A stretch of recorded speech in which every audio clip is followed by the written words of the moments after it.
حضرت مولا علی شیر خدا کرم اللہ تعالی وجہ الکریم فرماتے ہیں نبی پاک ایک سفر پہ گئے تو مجھے اپنا نائب بنا کے مدینے میں چھوڑ گئے حفاظت کے لیے. میری باتوں کی سمجھ تو آ رہی ہے نا آپ حضرات کو؟ حضور مجھے چھوڑ گئے. کہتے ہیں میرے پاس مال غنیمت کے تھوڑے سے پیسے تھے. میں سونے کا ایک ہار لایا, ایک لاکٹ لایا اور سیدہ فاطمہ کو تحفہ دیا. پہلی دفعہ سونے کا ہار انہوں نے پہن لیا. نبی پاک علیہ السلام کا طریقہ مبارکہ یہ تھا کہ حضور جب سفر پہ جاتے تھے تو سب سے آخر میں سیدہ فاطمہ کے گھر جاتے, اور جب واپس آتے تو سب سے پہلے آتے, سب سے پہلے. حضرت علی کہتے ہیں قاصد آیا, اس نے آ کے بتایا کہ کل نبی پاک واپس آ جائیں گے. سیدہ فاطمہ بڑے دنوں سے انتظار کر رہی تھی کہ حضور آئے نہیں, اتنے دن ہو گئے. جب جا کے بتایا نا کہ کل حضور آئیں گے تو کہتے ہیں سیدہ نے صبح سے صفائیاں شروع کر دی. کھانا پکایا اپنے محبوب کے لیے, حضور کے لیے بہترین کھانا بنایا اور بہت ساری تیاری کی. کہتے ہیں حضور آئے حسب روایت حسب عادت, وہی مبارک عادت جو محبوب کی ہمیشہ سے تھی. نبی پاک آئے, پہلا قدم سیدہ فاطمہ کے گھر میں رکھا, السلام علیکم کہا, اور سیدہ نے وعلیکم کہا تو حضور نے ان کا چہرہ دیکھا تو واپس چلے گئے. حضرت فاطمہ رونے لگ گئی. مولا علی شیر خدا کہتے ہیں میں گھر آیا تو بی بی صاحبہ زاروں قطار رو رہی. فاطمہ کیا ہوا؟ کالی پتہ نہیں, حضور سلام لیا واپس چلے گئے, ایسا کبھی ہوا ہی نہیں, پتہ تو کریں. شیر خدا کہتے ہیں میں مسجد میں گیا تو نبی پاک بھی ایک کونے میں بیٹھ کے رو رہے تھے. میں نے کہا یا رسول اللہ آپ یہاں رو رہے ہیں, فاطمہ وہاں رو رہی ہے, بات کیا ہے؟ تو نبی کریم علیہ السلام نے فرمایا وہ میری بیٹی ہو کے سونا پہنتی ہے. اگر فاطمہ بھی سونے سے پیار کرے گی تو امت کی غریب بیٹیاں کدھر جائیں گی؟ وہ بھی سونا پہننے لگ گئی ہے. وہ بھی اگر یہ کام کرے گی تو غریبوں کی بچیاں کس کے طریقے پہ چلیں گی؟ وہ بھی سونا پہنتی ہے. حضرت علی کہتے ہیں میں نے کہا یا رسول اللہ انہوں نے نہیں پہنا, وہ تو میں نے لا کے دیا ہے, انہوں نے خواہش نہیں کی. تو محبوب نے فرمایا اسے جا کے بتاؤ. حضرت فاطمہ الزہرا رضی اللہ تعالی عنہا کو جا کر کے بتایا گیا کہ محبوب پاک تو اس بات سے آپ سے ناراض ہے. حضرت فاطمہ نے اسی وقت سونا اتارا, کہا علی جو مدینے میں سب سے غریب گھر ہے اسے دے آ جا کے. بھائی نبی پاک نے انہیں سادگی میں رہنا, پاکیزگی میں رہنا سکھایا, انہیں حسن سکھایا, انہیں عبادت سکھائی. نبی پاک علیہ السلام, یہ تو ساری دنیا بیان کرتی ہے کہ امام حسین نبی پاک کے کندھے پہ بیٹھ جاتے تھے سجدے کے عالم میں تو 72 تسبیحیں حضور پڑھتے تھے. پتہ ہے حضور سکھاتے کیا تھے؟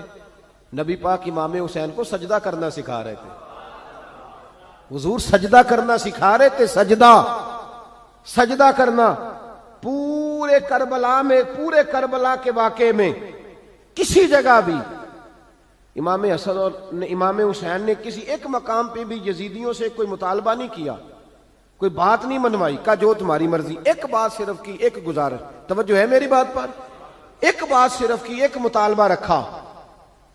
جب 9 محرم کو عمر بن سعد نے, شمر نے, ان سب نے کہا نا کہ حسین یہاں اب بات ختم ہو گئی, یا بیعت کرو یا جنگ کرو, تو امام حسین نے فرمایا مجھے 1 رات کی مہلت دو. علی کے بیٹے مہلت مانگ سکتے ہیں؟ بولے نا یار, مہلت مانگتے تھے وہ, کیا ضرورت تھی؟ امام حسین نے فرمایا مجھے مہلت دے, 1 رات رہ گئی ہے, میں راج کے سجدے کرنا چاہتا ہوں. سجدوں کے لیے مہلت مانگی, سجدوں کے لیے. توجہ ہے میری بات پر؟ محفلیں لمبی, نمازیں چھوٹی. 24 گھنٹے آپ کسی کو بٹھا لیں باہر, وہ بیٹھا رہے گا, گپے لگائیں. نماز کا ٹائم ہوگا تو پتہ نہیں کیا ہو جاتا ہے, لوگوں دوڑ گئے, او ہو نماز پڑھنی پڑ جائے گی. ایسے لگتا ہے جیسے کوئی بہت مشکل مرحلہ آن پڑا. بھائی کربلا والوں کا تو پیغام ہی نماز ہے, ان کا تو طریقہ ہی نماز ہے. امام حسین نے کہا 1 رات کی مہلت, فقط اس لیے کہ میں کھل کے نمازیں پڑھ لوں. ساری رات بڑی باتیں تھی نا, بڑی باتیں. سیدہ زینب سے دکھ سکھ کر سکتے تھے ساری رات, امام زین العابدین کو بڑی باتیں بتا سکتے تھے, بڑا کچھ ہو سکتا تھا.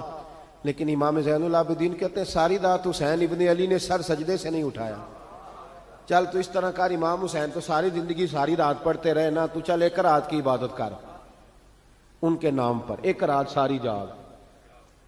نہیں نا تسی ہاں کی تھی, 1 رات کہی ہے میں نے, بڑا مشکل ہے ہمارے لیے. آپ یقین کریں مسلح, اور پھر کسی نے ہمیں کان میں بتا دیا کہ تسی نسبت آ لے ہو, تسی بخشے ہو.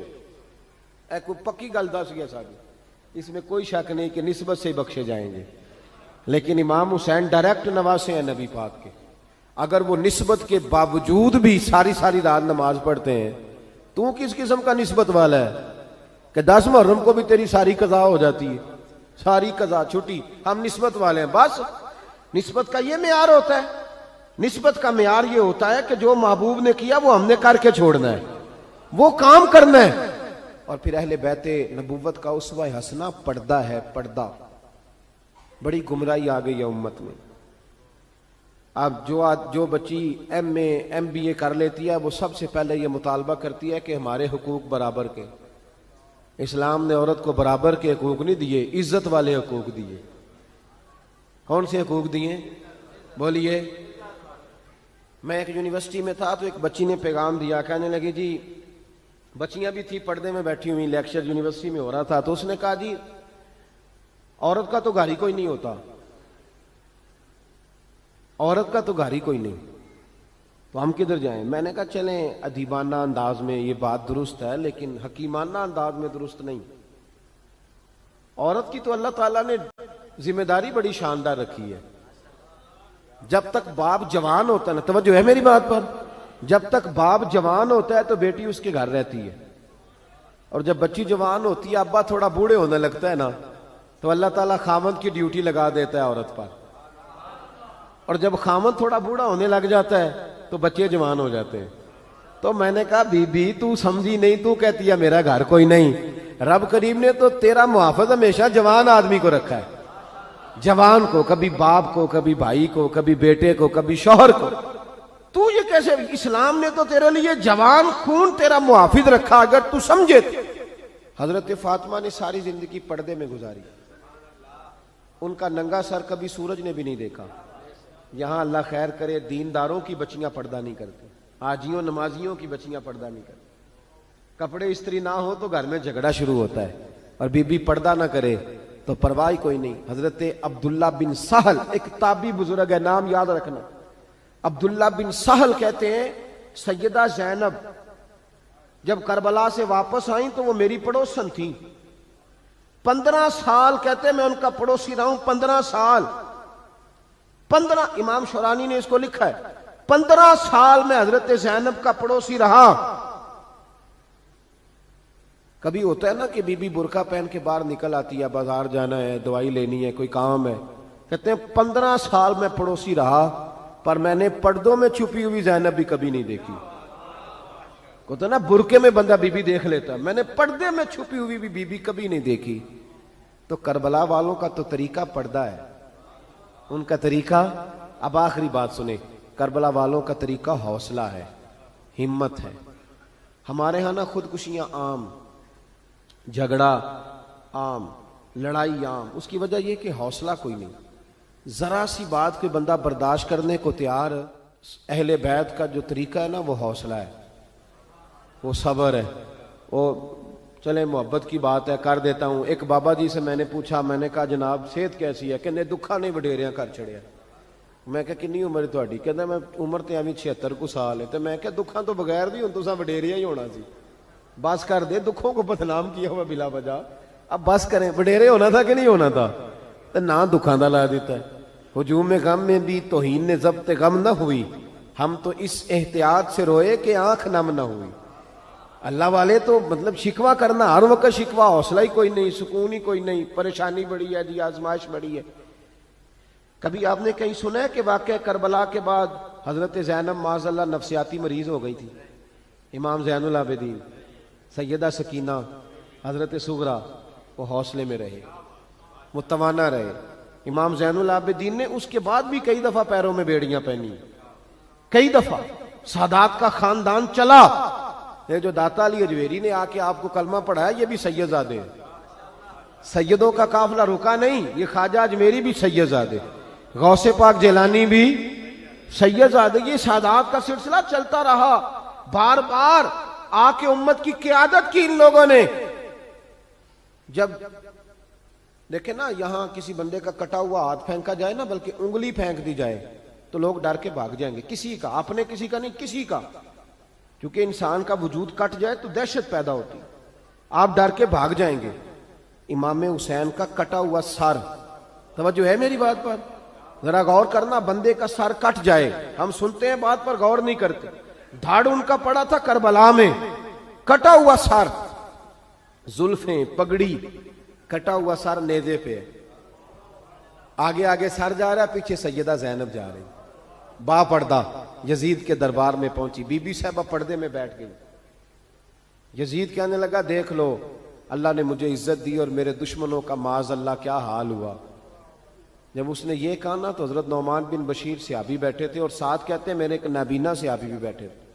حضرت نعمان بن بشیر کہتے ہیں کہ جب اس نے یہ کہا نا کہ اللہ نے مجھے عزت دی اور نقل کفر کفر نہ باشد، میرے دشمنوں کا یہ حال ہوا، تو کہتے ہیں سیدہ زینب وہاں سے اٹھ کے کھڑی ہو گئی، با پردہ سیدہ زینب کھڑی ہوئی، اور فرماتے ہیں اس طرح نہیں کھڑی ہوئی کہ بیویاں روتی ہیں تو کہتی ہیں ہائے یہ ہو، اس طرح نہیں، حوصلہ، ہمت، اور جس طرح کوئی سیاںا خطیب خطبہ پڑھتا ہے اس طرح سیدہ نے خطبہ پڑھا، پہلے اللہ کی حمد کی، پھر نبی پاک پہ درود پڑھا، اور پھر قرآن پاک کی آیت پڑھی وَتُعِزُّ مَن تَشَاءُ وَتُذِلُّ مَن تَشَاءُ، یہ آیت پڑھی۔ کہتے سیدہ کی آواز میں وہ روب تھا، وہ گرج تھی، وہ وقار تھا، وہ اطمینان تھا کہ وہ نابینا صحابی میرا گھٹنا ہلا کے کہنے لگے نعمان علی آ گئے ہیں دربار میں، علی آ گئے ہیں، جبریل امی بول رہے ہوں جیسے، حکمت کے گوہر رول رہے ہوں جیسے، دربار دمشق میں بی بی زینب کا خطاب منبر پہ علی بول رہے ہوں جیسے۔ کہا یہ تو حضرت علی کی آواز، علی آ گئے کیا، علی آ گئے؟ سیدہ زینب فرمانے لگی یزید تیری حکومت ہے تو کہتا ہے کہ اللہ نے تجھے عزت دی، ذرا وقت بدلنے دے، ذکر تیرا بھی ہوگا پر تجھ پر لوگ لعنت برسائیں گے، اور جب میرے حسین کا ذکر ہوگا تو خطیب جمعے کے خطبے میں ذکر کیا کریں گے، خطبوں میں میرے نام۔ بھائی حوصلہ پیدا کرے زندگی میں، ہمارے اندر حوصلہ نہیں رہا، حوصلہ نہیں، توانائی نہیں، ذرا ذرا سی بات پہ ہم بگڑتے ہیں، ناراض ہوتے ہیں، اپنی طبیعتوں کو اکٹھا کریں۔ پہلا سبق یہ عرض کیا ہے کہ اہل بیت سے پیار کریں، بحث چھوڑ دیں، صحابہ سے پیار کریں اور بحث، نبی پاک کا میلاد منائیں اور بحث کرنی چھوڑ دیں۔ اور دوسری بات یہ کہ اہل بیت کا طریقہ فقر و فاقہ ہے، ان کا طریقہ سخاوت ہے، ان کا طریقہ پردہ ہے، ان کا طریقہ عبادت ہے، ان کا طریقہ حوصلہ ہے، حوصلہ مند زندگی